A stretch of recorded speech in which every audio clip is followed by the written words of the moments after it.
Boa noite, sejam bem-vindos ao nosso Evangelho do sábado do Grupo de Estudos Espíritas Caibar Schutter. Como sempre, vamos fazer um Pai Nosso. Pai nosso que estais nos céus, santificado seja o vosso nome. Venha a nós o vosso reino, seja feita a vossa vontade, assim na terra como no céu. O pão nosso de cada dia nos dai hoje. Perdoai as nossas ofensas, assim como nós perdoamos a quem nos tem ofendido. E não nos deixeis cair em tentação, mas livrai-nos do mal, que assim seja. Gente, hoje é o capítulo 6 do Evangelho segundo o Espiritismo. É aquele que fala sobre o Cristo Consolador. E ele começa falando sobre o jugo leve. Então, nós sabemos, que todos os sofrimentos que nós enfrentamos neste mundo, misérias, decepções, dores físicas, perda de pessoas que a gente ama, todos esses sofrimentos encontram consolação quando nós temos fé no futuro, confiança na justiça de Deus e que Jesus veio ensinar isso aos homens.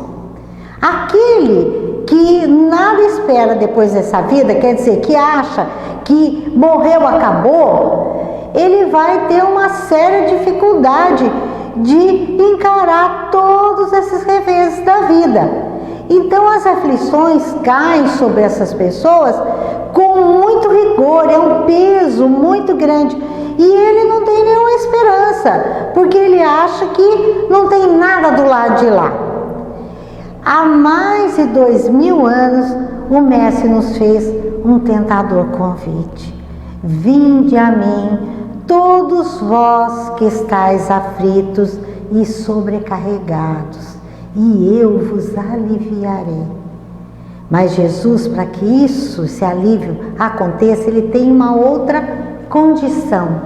E ele fala: tomai sobre vós o meu jugo e aprendei comigo, que sou brando e humilde de coração, e achareis repouso para vossas almas, pois é suave o meu jugo e leve o meu fardo. Então, o que será que Jesus estava querendo falar com esse tal de jugo? Então, se a gente for lá no dicionário, nós vamos achar uma definição para jugo.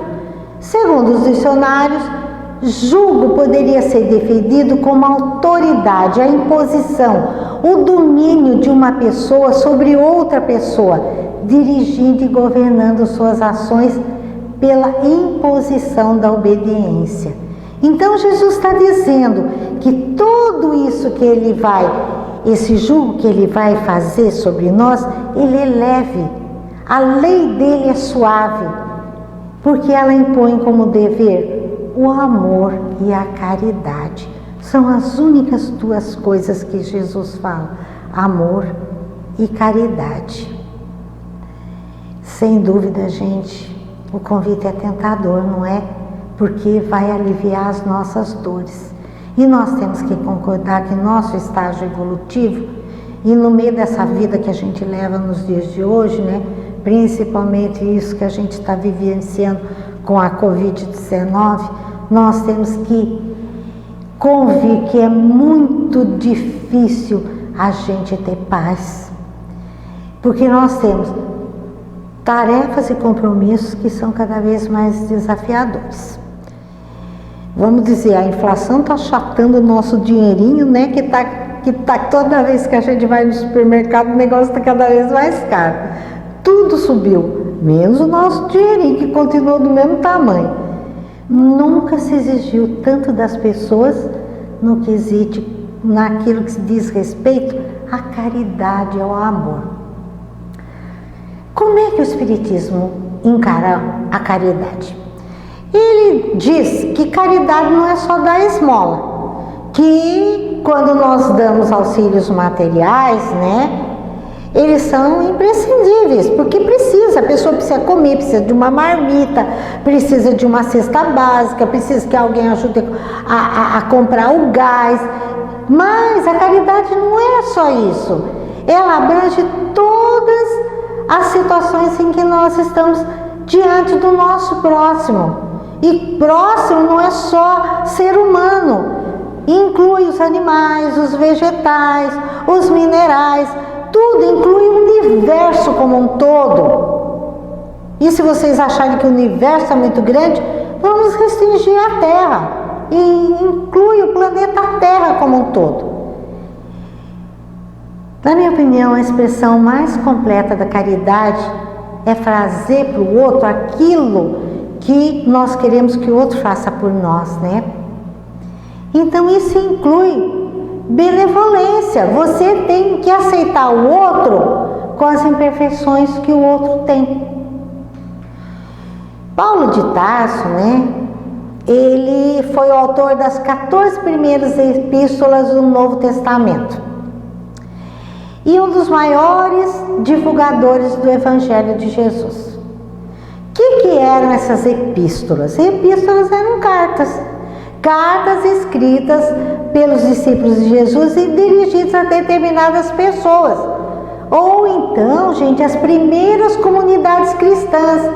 Então era tudo muito longe, não tinha carro, né? Ia a cavalo, ia a pé. Então eles escreviam essas cartas e mandavam para as igrejas ou então para as pessoas, né?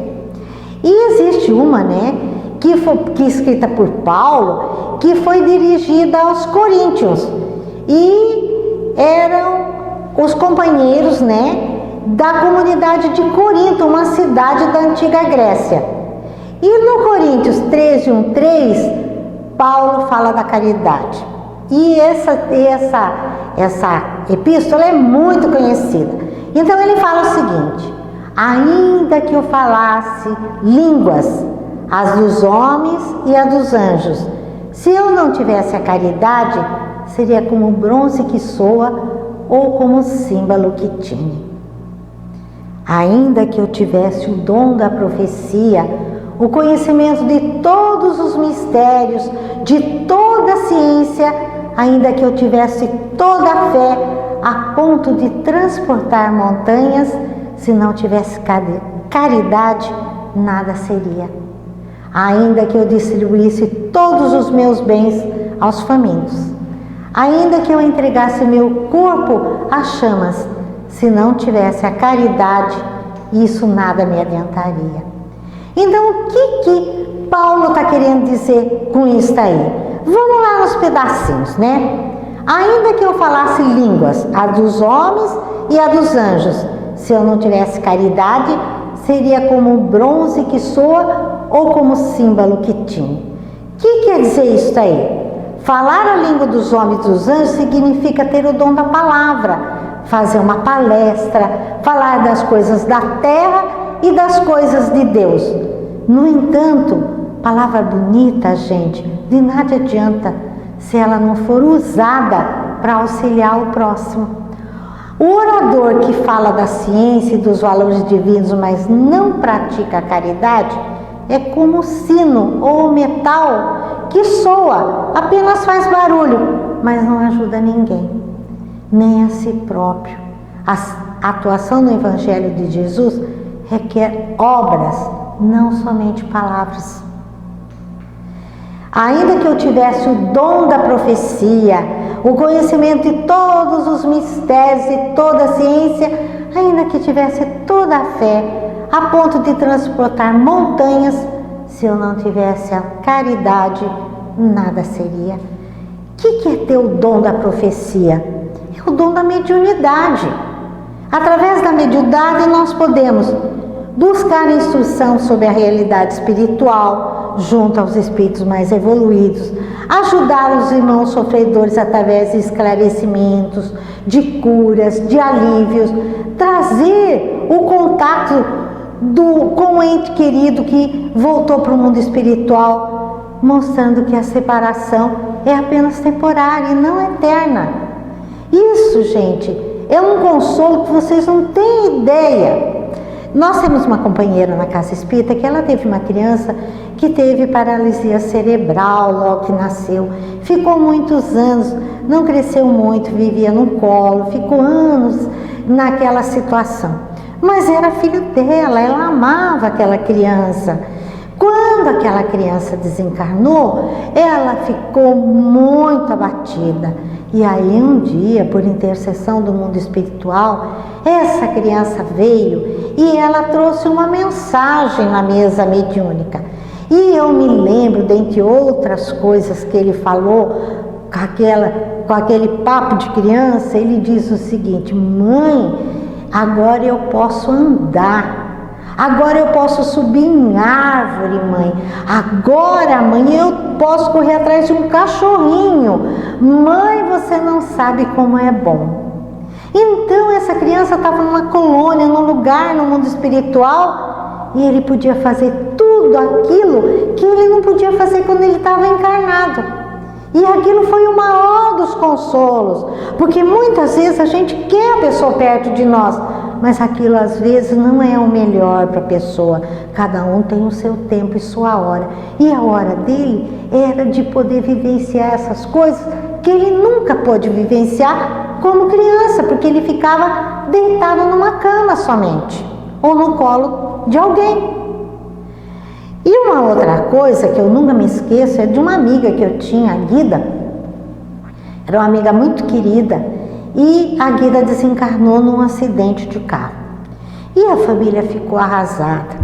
E um dia o pai veio até a nossa casa espírita e num dos atendimentos fraternos ele falou com um espírito que dá o atendimento na nossa casa, que chama Vovó Cândida. Aquela Cândida lá do livro, né, que conta a história dela, que chama Camélias de Luz, esse livro que conta a história da Vovó Cândida. E esse espírito, ele atendeu o pai dessa criança, da Guida, dessa mocinha, da Guida. E ele veio, né, e perguntou: olhe, a senhora viu o que aconteceu? Como está a Guida naquele sofrimento? E o espírito virou, né, a Vovó Cândida virou e falou assim: ela tá ótima, ela tá aqui, ela já tá bem, ela tá trabalhando com crianças, a menina era fonoaudióloga, ela tá trabalhando aqui com a criança, tá fazendo um trabalho maravilhoso, e falou, e contou, e descreveu, e eu olhei bem aquilo, como é bom ser médium consciente. Eu escutei tudo aquilo que ela estava falando por mim e eu vi aquela alegria dela, porque a moça estava lá no mundo espiritual trabalhando com eles. Ela entendia a dor daquele pai. Naquele momento ela passou a mensagem mais bonita que eu já vi: sua filha está viva do lado de cá. Quando ele falou: olha, a senhora viu, ela morreu. Ela não morreu, ela está numa outra dimensão, ela está do lado de cá, trabalhando, cuidando de criança. Não está aqui parada não, ela está feliz. Sente saudade? Sente, lógico, saudade é uma coisa que a pessoa sente, mas ela está bem aqui. Então, o dom da profecia, conhecimento dos mistérios, da ciência, espiritismo também é parte científica. Não é só para a gente guardar, é para a gente pegar aquilo e transformar no auxílio ao próximo. Então, gente, mediunidade de nada adianta se ela não for usada em benefício do próximo e de nós mesmos. Porque nós somos médiuns. Eu canso de falar, nós somos médiuns porque a gente fez muita coisa errada em vidas passadas, em existências passadas, e na hora de reencarnar, quando a gente ia passar por um sério apuro, certamente o mundo espiritual falou assim para nós: e daí, você quer vir assim, meio torto, desse jeito, ou você quer ser médium? Porque ser médium não é fácil não. Ser médium é uma barra, como eu digo sempre. Por quê? Porque você passa por uma série de experiências que nem sempre são agradáveis. Uma pessoa, certa vez, foi trabalhar na corrente magnética, ela falou: não vou trabalhar mais nisso não. Eu falei: mas por que, fulana? Eu saio muito mal, nossa, eu quase morro lá dentro. Uai, será que ela achou que ela ia entrar em contato com espíritos sofredores, obsessores, e ela ia sorrir e achar lindo e maravilhoso? Então, gente, a gente é médium justamente para servir. O médium está aqui para auxiliar, para servir. Então, gente, Jesus nunca disse a cada um segundo o seu conhecimento, mas ele disse a cada um de acordo com as suas obras. Está em Mateus 16:27, procura lá. Ele ter conhecimento é ótimo, pode estudar, pode aprender, pode fazer, mas você está fazendo o que com aquele conhecimento? Qualquer que seja a área. Aquele conhecimento está ajudando o progresso do teu próximo? Então é isso daí. Quando aquele pedacinho que ele fala da fé a ponto de transportar montanhas, significa que ter plena convicção das verdades divinas, quer dizer, você se convicto que aquilo ali é certo, é uma verdade, você transporta montanhas. Mas que montanhas são essas? São essas montanhas que a gente... Não, gente, são as dificuldades. Quando você tem plena convicção das verdades divinas, as dificuldades que atrapalham a nossa evolução, a nossa vida, como orgulho, egoísmo, problemas que a gente tem, tudo isso daí a gente consegue pular, transpor. E a prática é necessária. A fé, se não tiver obras, está completamente morta. Tiago diz isso também, 2,17, pode procurar lá. Aí ele fala sobre os bens, né? A pessoa vende todos os bens e dá tudo para os que estão passando fome. E aí ela pega e entrega seu meu corpo às chamas. O que quer dizer isso? Quer dizer, você pode distribuir tudo que você tem em esmolas. Isso é caridade material. É necessária, é louvável, mas não é completa. Porque as pessoas precisam de mais do que isso.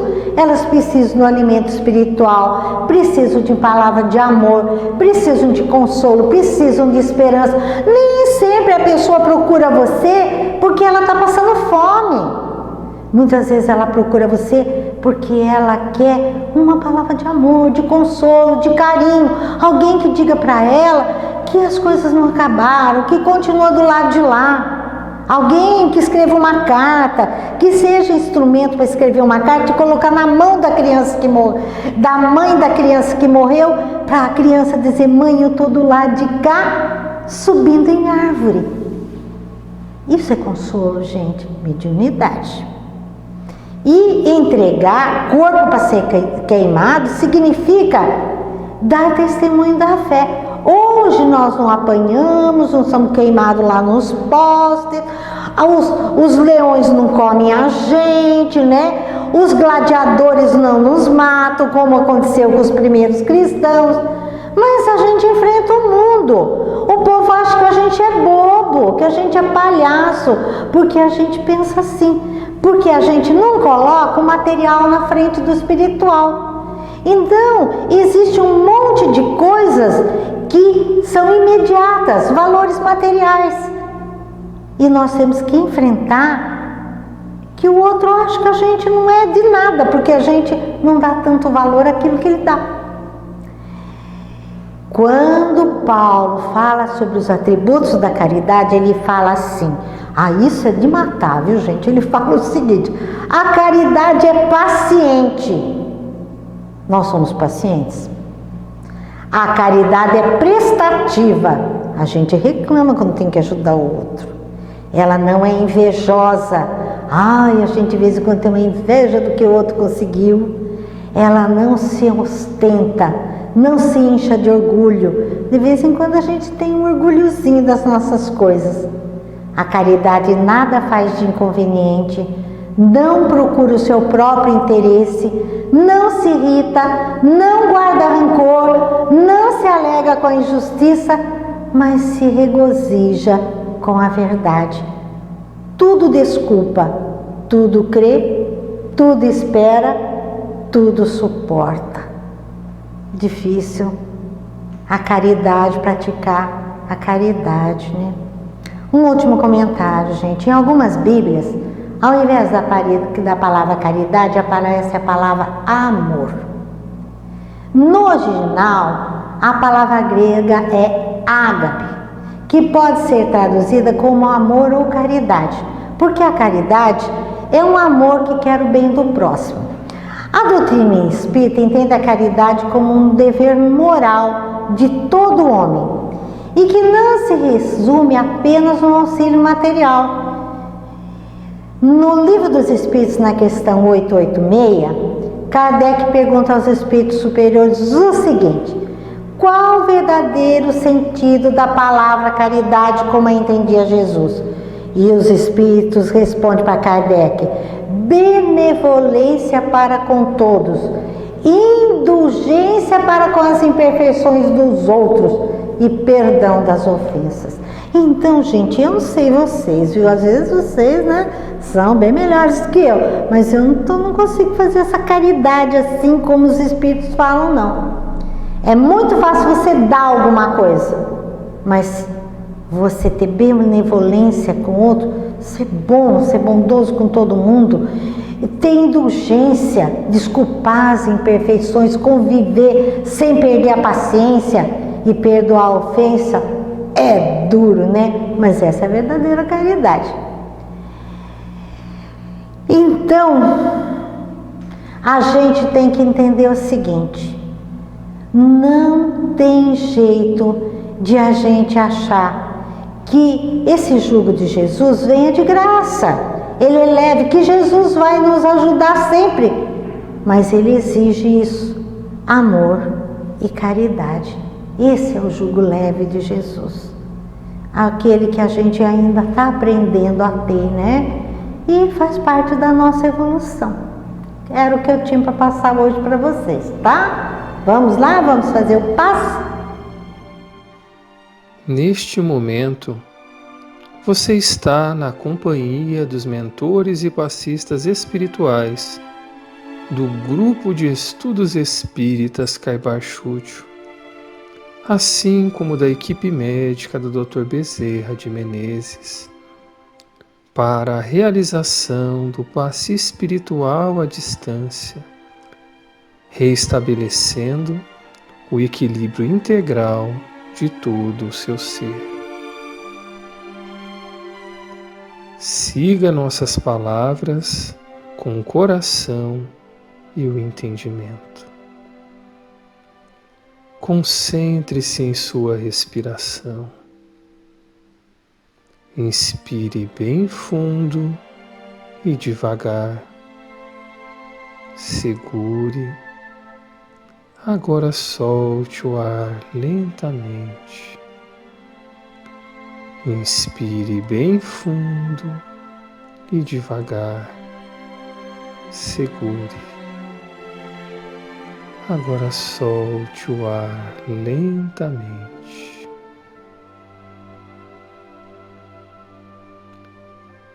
Pense em Jesus, pedindo o auxílio do Mestre.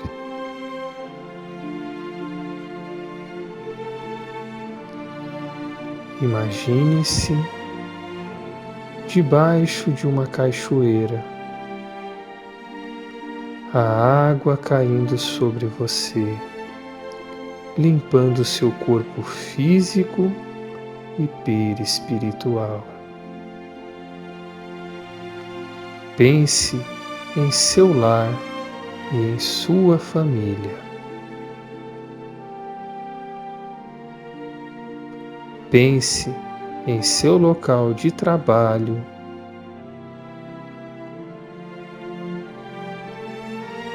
e estudos.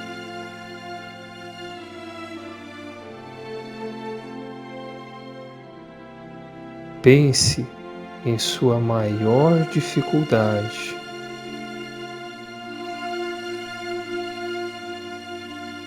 Agora, imagine o sol derramando suas energias, inundando você de saúde, vigor, esperança e paz. Sinta a presença de Jesus diante de você, irradiando intensa luz, e receba sua amorosa bênção.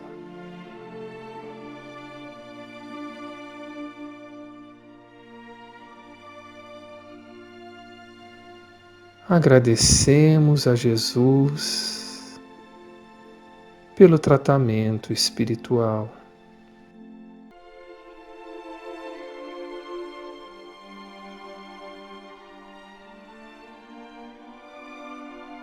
Que o Mestre acompanhe a todos. Isso daí, gente. Passo tomado. Vamos tomar nossa aguinha e beijão para todo mundo. Tchau, tchau.